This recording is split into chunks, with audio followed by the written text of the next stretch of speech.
हाँ हाँ। सर क्या कहेंगे सर? आचार्य नरेंद्र देव जी, जिन्होंने समाजवादी आंदोलन को आगे बढ़ाया, आचार्य नरेंद्र देव जी ने समाजवादी आंदोलन को नई दिशा देने का काम किया था। समाजवादियों को बहुत कुछ सीखना है उनके जीवन से। उन्होंने जीवन में जो सिद्धांत दिए हैं उनसे हर बार हम लोग इसीलिए आते हैं कि उन्हें याद कर कर के संकल्प लेते हैं। प्रदेश और देश की जितनी भी समस्याएं हैं, चाहे हमारे समाज की हो, आर्थिक समस्या हो या और कोई देश की, सभी का समाधान अगर निकल सकता है तो समाजवादी सोच और समाजवादी विचारधारा से। और इस संकल्प को दोहराते हैं। हमारी कोशिश रहेगी कि आचार्य नरेंद्र देव जी, डॉक्टर राम मनोहर लोहिया, बाबा साहब भीमराव अम्बेडकर और नेताजी ने जो समाजवादी रास्ता दिखाया है उसके लिए संकल्प लेकर के चलते रहेंगे। ग्राउंड ब्रेकिंग सेरेमनी के लिए क्या कहेंगे सर? पीएम आ रहे हैं आज यहाँ पे 10 लाख करोड़ रुपए प्रोजेक्ट को धरातल उतारने। उससे महत्वपूर्ण ये है कि लगभग 60 लाख नौजवानों ने परीक्षा लिखी है और जो खबरें मिल रही हैं और जो सुनने को आ रहा है सोशल मीडिया और अखबारों के माध्यम से, जो चर्चा में है कि पेपर लीक हुआ है। मान लीजिए उसमें 1 लाख बच्चे 100% नंबर पा गए या 10 लाख बच्चे बहुत अच्छे नंबर पा गए, तो क्या सरकार उन सबको नौकरी देगी? और 50 लाख कोई छोटा संख्या नहीं है। उनसे 5 परिवार के सदस्य जुड़े हैं। तो जो लोग कह रहे हैं कि उनकी सरकार में ये सुरक्षित और बहुत ही सुरक्षा कड़ी में परीक्षा हुई हैं, तो क्या 2.5 करोड़ परिवारों के साथ धोखा नहीं है? और यही 2.5 करोड़ लोग भारतीय जनता पार्टी को उखाड़ फेंकेंगे।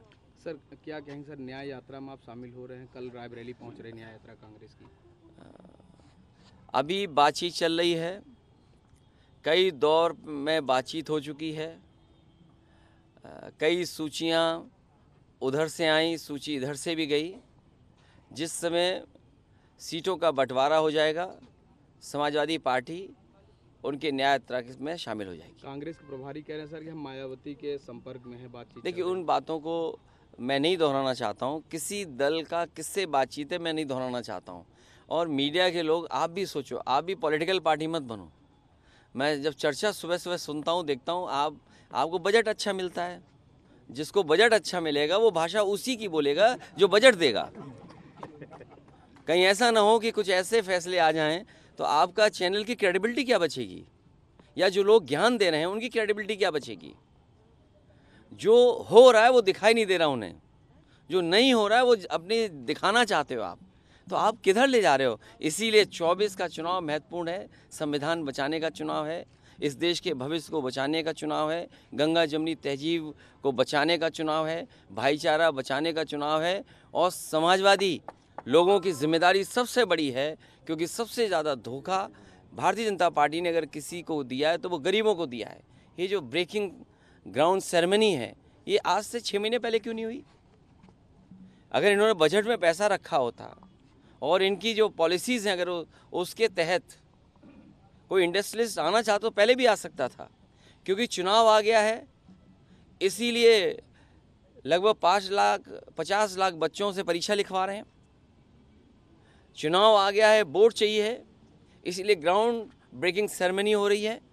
इससे पहले क्या इन्वेस्टमेंट आया है और उस इन्वेस्टमेंट से कितनों को नौकरी और रोज़गार मिले, ये सरकार रहेगी तो बाबा साहब भीमराव अम्बेडकर जी का और समाजवादियों का जो आंदोलन रहा है, जो संघर्ष रहा है आरक्षण बचाने का, ये सरकार पूरा का पूरा समाप्त कर देगी। अध्यक्ष जी, स्वामी प्रसाद मौर्य के हवाले से खबर वायरल हो रही है, वो पार्टी बनाने जा रहे हैं। देखिए, उसमें हम लोग गलती नहीं है, खबर हम लोग नहीं, ये खबर पूछना भी जरूरी है। लेकिन इसके साथ साथ जो खबरें आप सुन रहे हैं, हम भी सुन रहे हैं, किसी के मन में क्या है ये कौन सी मशीन बताएगी। और लाभ लेके तो सब चले जाते हैं, लाभ लेके तो सब चले जाते हैं। ठीक, थैंक यू।